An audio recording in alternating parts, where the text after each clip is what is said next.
सलाम। इस Christmas, new year और संक्रांति के शुभ अवसर पर जीवा फर्टिलिटी आपके लिए लाए हैं 30% डिस्काउंट IVF पैकेज पर। इसके बारे में और जानकारी के लिए स्क्रीन पे जो भी नंबर्स आपको दिख रहे हैं उन पे अवश्य फोन कीजिए या आपके निकट जो भी जीवा फर्टिलिटी सेंटर है उस पर जरूर आइए। Thank you. आदाब, मेरा नाम डॉक्टर सुवर्चला है। मैं जीवा फर्टिलिटी सेंटर्स में साइंटिफिक डायरेक्टर हूँ। जब हम पेशेंट्स को किसी भी कारणवश IVF की सलाह देते हैं क्योंकि शायद IUI काम नहीं करेगा या नेचुरल ट्राई करना ठीक नहीं रहेगा, सक्सेस रेट बढ़ाने के लिए जब हम IVF के बारे में सलाह देते हैं अक्सर पेशेंट डर जाते हैं, घबरा जाते हैं। इतने दिन की इंजेक्शन कैसे लें, इतने बार स्कैन्स के लिए कैसे आए। तो मैं उन महिलाओं के बारे में बात करना चाह रही हूँ जो काम कर रहे हैं, जो अपने करियर को संभाल रहे हैं लेकिन बच्चे भी चाहते हैं। तो ट्रीटमेंट के लिए इसे कैसे हम अपने मुताबिक ढाल सकते हैं और आप ट्रीटमेंट भी करा सकते हो। सो IVF के ट्रीटमेंट में इंजेक्शन लगते हैं और फिर ये इंजेक्शंस अंडों को बढ़ाने के लिए होते हैं और फिर जब ये अंडे बढ़ जाते हैं तो ये अंडों को बाहर निकाला जाता है। आपके हस्बैंड के स्पर्म्स या पार्टनर के स्पर्म्स के साथ इन्हें मिलाकर एम्ब्रियो बनाया जाता है और उसे वापस गर्भ में डाला जाता है। तो ये संक्षिप्त में है। ये जो इंजेक्शंस होते हैं उनको करेक्ट टाइम पे लेना चाहिए, वो फ्रिज में ही रखना चाहिए उतने टेम्परेचर पे।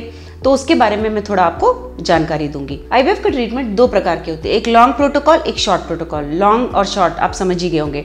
लॉन्ग प्रोटोकॉल थोड़े ज़्यादा दिन के लिए दिया जाता है और शॉर्ट प्रोटोकॉल कम दिन के लिए। ये कम दिन का जो प्रोसीजर है शॉर्ट प्रोटोकॉल आजकल बहुत अच्छे रिजल्ट्स दे रहा है। बहुत सारे स्टडीज आ गए हैं कि शॉर्ट प्रोटोकॉल में अच्छा रिजल्ट आता है, इसीलिए इसके बारे में मैं विस्तार में बताऊंगी। शॉर्ट प्रोटोकॉल पीरियड के दूसरे दिन शुरू किया जाता है और ये जो इंजेक्शंस हैं, जो हार्मोनल इंजेक्शंस हैं, वो अंडों को बढ़ाने के लिए दिए जाते हैं। ये 10 से 12 दिन तक दिए जाते हैं। कई कारणवश अगर रिस्पांस अच्छा नहीं रहा तो कभी कभी 16 दिन तक भी दिए जाते हैं, बट वो अच्छा नहीं होता है। उससे एग की क्वालिटी भी अच्छी नहीं आती और अंडों को बाहर निकालने का प्रोसीजर कैंसिल किया जाता है। सो 10 से 12 दिन तक ये इंजेक्शंस दिए जाते हैं। सपोज 10 दिन तक दिए गए हैं, 10 दिन के बाद 12वें दिन को आपके अंडों को बाहर निकाला जाएगा। ये अंडर एनेस्थीसिया किया जाता है। 15 मिनट से आधा घंटे का प्रोसीजर है। ऑफ कोर्स एग्स ज़्यादा होने से थोड़ा ज़्यादा लंबा प्रोसीजर है। इसमें कोई कटिंग नहीं है, कोई सूचर यानी स्टिचेस नहीं है, कोई एडमिशन नहीं है, आपको हॉस्पिटल में रहने की ज़रूरत नहीं है। 3-4 घंटे के बाद आप स्वयं चल के घर जा सकते हैं, यानी कि एम्बुलेंस या स्ट्रेचर की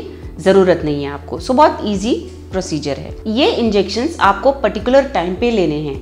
तो अगर आप 10 बजे सुबह ले रहे हो तो 1 घंटा इधर उधर, पर आपको उस टाइम पे लेना अच्छा रिजल्ट देगा।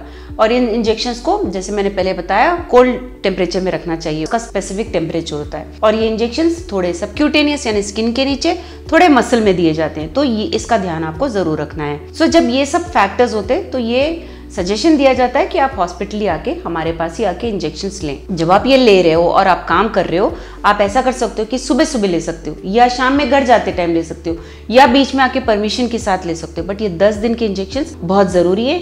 आप परमिशन ले सकते हैं हमारे पास से, हम आपके मैनेजर से बातचीत करके उनको समझा सकते हैं परमिशन देने के लिए। तो आपको अपने लाइफ में अकोमोडेट करना चाहिए, आपको जॉब छोड़नी नहीं चाहिए, लॉन्ग लीव लेने की ज़रूरत नहीं है क्योंकि ये सिर्फ 10 दिन की बात होती है।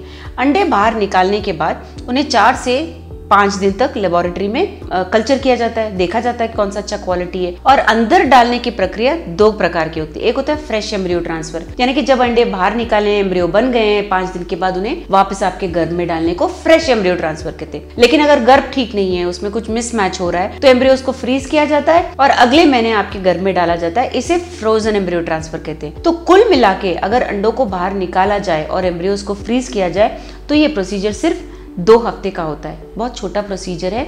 अगर ये फ्रोजन एम्ब्रियो ट्रांसफर के लिए आपको बताया गया है, अगले महीने आपको इंजेक्शंस नहीं दिए जाएंगे, सिर्फ आपको आपके गर्भ को तैयार किया जाएगा क्योंकि आपके अंडे नहीं निकालने की ज़रूरत है, एम्ब्रियोज ऑलरेडी हैं। गर्भ को 15 दिन, 16 दिन, 20 दिन तक तैयार किया जाएगा और फिर एम्ब्रियोज को अंदर डाला जाएगा।